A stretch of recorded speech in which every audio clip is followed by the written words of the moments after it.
Assalamualaikum warahmatullahi wabarakatuh. Baik, kembali lagi pada mata kuliah media pembelajaran biologi dengan materi perubahan lingkungan. Sebelumnya, perkenalkan nama saya Mayang dengan NPM 25010100035 dari program studi pendidikan biologi.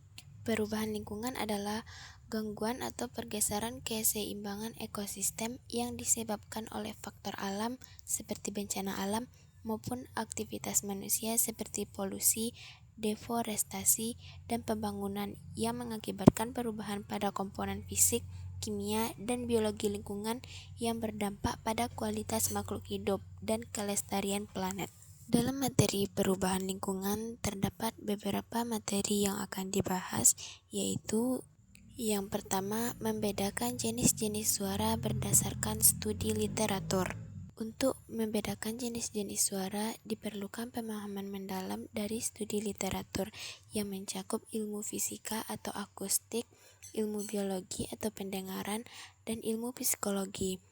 Suara dapat dibedakan berdasarkan beberapa kategori, yaitu yang pertama, berdasarkan intensitas suara.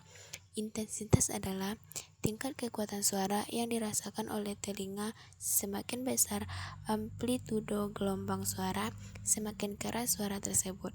Contohnya suara kendaraan dan mesin, dan suara bisikan. Yang kedua yaitu berdasarkan frekuensi atau tinggi nada. Frekuensi adalah jumlah getaran per detik. Contohnya yaitu suara drum dan suara peluit. Yang ketiga yaitu berdasarkan timbre. Timbre merupakan kualitas khas pada suara yang membuat kita bisa membedakan suara dari dua sumber berbeda walaupun nada dan intensitasnya sama. Contoh, nada C pada gitar dan piano tetap terdengar berbeda meskipun nada yang ditujukannya sama. Yang keempat yaitu berdasarkan durasi. Durasi adalah berapa lama suara terdengar, baik panjang maupun pendek. Contohnya yaitu ketukan drum dan bunyi sirine. Yang kelima yaitu berdasarkan fungsi lingkungan. Dalam literatur lingkungan, suara yang tidak diinginkan dan mengganggu disebut limbah suara atau pencemaran suara. Contohnya suara mesin pabrik, suara kendaraan, pengeras suara, dan pesawat. Yang kedua yaitu menganalisis jenis-jenis limbah berdasarkan studi pengamatan lingkungan dan studi literatur. Yang pertama berdasarkan wujudnya. Berdasarkan wujudnya terbagi atas yang pertama yaitu limbah padat. Limbah padat adalah sisa kegiatan manusia atau proses alam yang berwujud padat dan tidak digunakan lagi. Dalam studi pengamatan lingkungan dapat dilihat secara langsung berupa benda berwujud padat seperti plastik, botol styrofoam, kertas, sisa makanan, dan sampah rumah tangga. Sedangkan dalam studi literatur yaitu termasuk sampah anorganik seperti plastik, kaca, logam, dan organik seperti sisa makanan dan daun kering. Umumnya dihasilkan dari aktivitas domestik, pasar, dan industri. Yang B yaitu limbah cair. Limbah cair adalah sisa kegiatan manusia atau proses produksi yang berwujud cair dan dibuang ke lingkungan. Limbah ini dapat mencemari air sungai, danau, atau tanah jika tidak diolah dengan baik. Dalam studi pengamatan lingkungan, limbah cair terlihat sebagai cairan yang mengalir atau mengenang di lingkungan.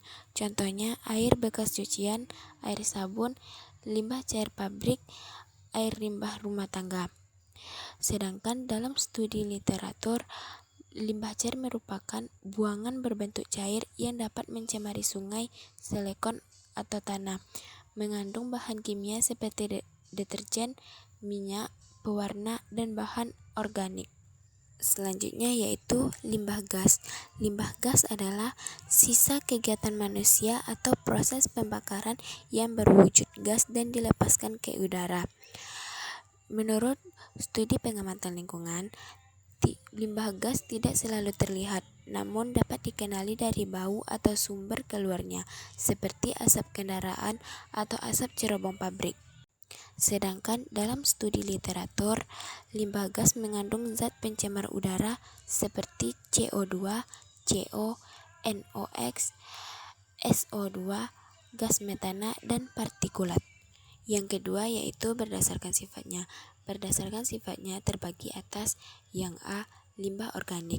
Limbah organik adalah sisa atau buangan yang berasal dari makhluk hidup, baik tumbuhan, hewan, maupun manusia, yang mudah mengalami pembusukan atau terurai secara alami oleh mikroorganisme seperti bakteri dan jamur. Dalam studi pengamatan lingkungan, limbah organik biasanya terlihat berasal dari makhluk hidup atau sisa makanan, daun gugur, dan ranting, dapat membusuk atau terurai secara alami. Sedangkan dalam studi literatur, limbah organik termasuk limbah biodegradable yang mudah diurai oleh mikroorganisme. Yang B yaitu limbah anorganik. Dalam studi pengamatan lingkungan, limbah anorganik berasal dari bahan yang sulit terurai seperti plastik, botol kaca, logam, atau kaleng. Sedangkan dalam studi literatur, limbah anorganik disebut limbah non-biodegradable, dapat mencemari tanah dan air dalam jangka panjang. Dan yang C yaitu limbah B3 atau bahan berbahaya dan beracun.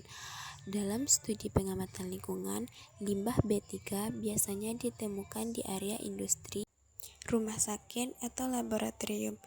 Sedangkan dalam studi literatur, limbah B3 yaitu limbah mengandung zat berbahaya seperti merkuri atau Hg, timbal atau Pb, asam kuat, limbah medis, baterai, dan cairan kimia yang memerlukan penanganan. Yang ketiga yaitu berdasarkan sumbernya. Yang pertama yaitu limbah rumah tangga. Dalam studi pengamatan lingkungan, limbah rumah tangga ditemukan di permukiman seperti sampah dapur, plastik kemasan, dan air cucian. Sedangkan dalam studi literatur, limbah rumah tangga yaitu limbah yang dihasilkan dari kegiatan rumah sehari-hari. Yang kedua yaitu limbah industri. Dalam studi pengamatan lingkungan, limbah industri dapat dilihat di sekitar pabrik berupa asap cerobong, limbah cair, dan sisa produksi.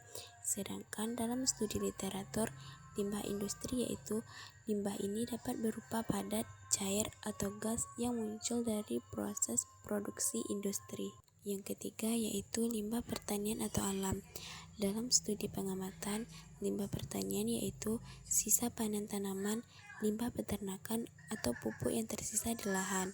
Sedangkan dalam studi literatur, limbah pertanian dapat berupa limbah organik seperti jerami dan kotoran hewan, maupun anorganik seperti pupuk kimia, pestisida.